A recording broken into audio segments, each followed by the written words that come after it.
Los Angeles Clippers are one of the 3 teams that never reached the NBA Conference Finals. This team is no joke. As far as I'm concerned, the Los Angeles Clippers have officially become one of the top 4 teams in the Western Conference. And I dare say they are on the verge of being better than the Lakers before this season ends.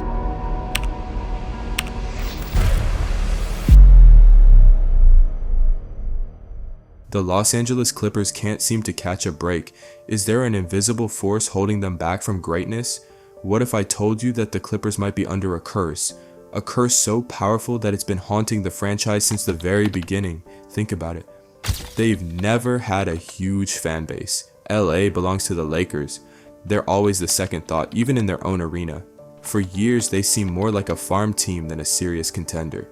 No matter how well built, they never seem to get it together. It's as if they were never meant to win. But why?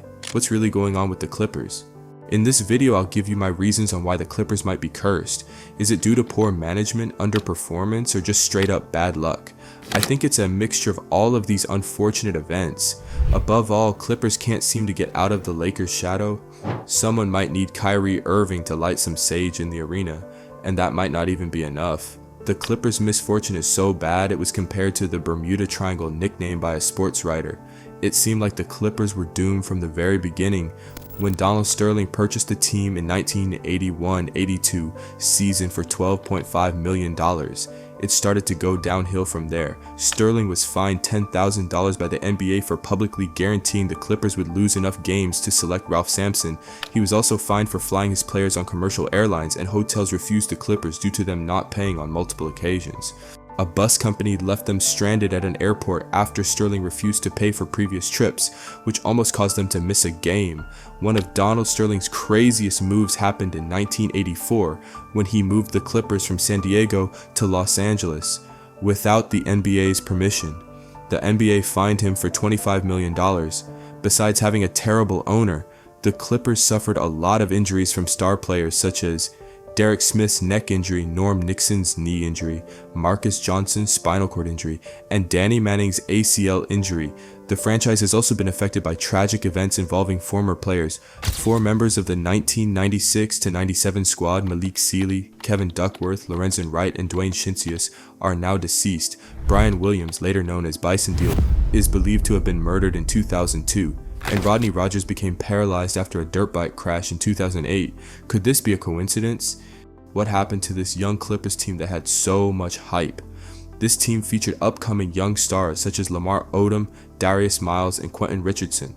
They were an exciting team but never really went anywhere. Despite the hype, the Clippers faced several obstacles. The team struggled to translate their potential into wins, finishing with a 31-51 record in the 2001 season. Odom faced personal issues such as tragically losing his son and suspensions related to drug abuse during his time. Miles struggled with consistency and developing a well-rounded game, failing to reach his full potential. The promising core didn't last long in Los Angeles. Odom left the Clippers in 2003 as a restricted free agent, signing with the Miami Heat. Miles was traded to the Cleveland Cavaliers in 2002 for Andre Miller. Then in 2009, this happened. Blake Griffin seemed like the savior for the Clippers franchise. Then suddenly the injury bug hit the Clippers again. Griffin suffered a stress fracture in his left kneecap during the Clippers' final preseason game in 2009, which delayed his NBA debut. Then his debut got pushed back again, and it was determined that his knee wasn't healing properly, which led to surgery in January 2010. As a result, Griffin missed the entire 2009 to 2010 season. When he returned, he quickly became one of the most electrifying players in the league. The Lob City era began with the Clippers trading for Chris Paul in a trade from the New Orleans Hornets in 2011. DeAndre Jordan was already on the team, and together they formed a big three. From 2011 to 2017, the Clippers were consistently in the playoffs and became one of the most exciting teams to watch in the NBA due to their athleticism and highlight reel plays. But besides all the regular season success, the Clippers always struggled in the playoffs. They never passed the Western Conference semifinals, which is disappointing because this was a really good team. They blew a 3-1 lead against the Houston Rockets in 2015 and never seemed to recover after that. The Clippers' curse struck again with injuries during crucial playoff runs, such as Chris Paul and Blake Griffin getting injured when the team needed them the most. They also had internal issues with team chemistry and, of course, once again, Donald Sterling. In April 2014, a major controversy erupted that would change the course of the franchise. TMZ released audio recordings of Clippers owner Donald Sterling making racist comments to his girlfriend, V. Stiviano. Is it a benefit to me? Does it matter if they're white or blue or yellow? I guess that you don't know that. Maybe you're stupid.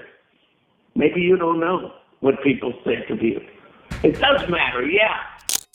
The recording sparked widespread outrage, with players, coaches, and fans condemning Sterling's remarks. NBA Commissioner Adam Silver took swift action, banning Sterling from the NBA for life and fining him $2.5 million. Silver also moved to force Sterling to sell the team, requiring approval from 75% of the other NBA team owners. Sterling's wife, Shelly Sterling, negotiated the sale of the team to former Microsoft CEO Steve Ballmer for $2 billion. This scandal was a major disruption for the Clippers organization and its players, who had to deal with the fallout during the 2014 playoffs. While the team's on-court performance didn't immediately decline, the Sterling incident marked the beginning of a new era for the franchise under Ballmer's ownership. The pairing of Kawhi Leonard and Paul George on the Los Angeles Clippers has been a roller coaster of ups and downs since they teamed up in 2019. The Clippers were immediately considered championship contenders with the arrival of Leonard and George. They had a strong regular season but suffered a disappointing playoff exit, losing a 3-1 lead to the Denver Nuggets in the Western Conference semifinals. 2020 to 2021 season, the Clippers reached the Western Conference Finals for the first time in franchise history. However, Kawhi Leonard suffered a knee injury during the playoffs, which significantly impacted their chances, and they ultimately lost to the Phoenix Suns. 2021 to 2022 season. This season was marred by injuries, with Leonard missing the entire season due to an ACL injury and George being limited to just 31 games. The Clippers missed the playoffs. Injuries continued to plague the team, with both stars missing critical games. They were eliminated early in the playoffs by the Phoenix Suns, raising questions about their ability to stay healthy and perform when it mattered most. The Clippers always looked like the team to beat and seemed like a sure lock to the finals. Despite showing potential, they struggled with consistency and cohesion, especially after acquiring James Harden, and once again, injuries piled up. This team was one of the most disappointing teams I've seen assembled, from the consistent playoff disappointments and injuries. I can't help but to think that this team is cursed. Even with the departure of Paul George, there was still hope that Kawhi Leonard can still play. Until news came out that he will be out indefinitely due to injury. The Clippers story is a weird, interesting one. What do you think? Share your thoughts in the comments below, and don't forget to like and subscribe for more in-depth sports analysis and stories. Peace.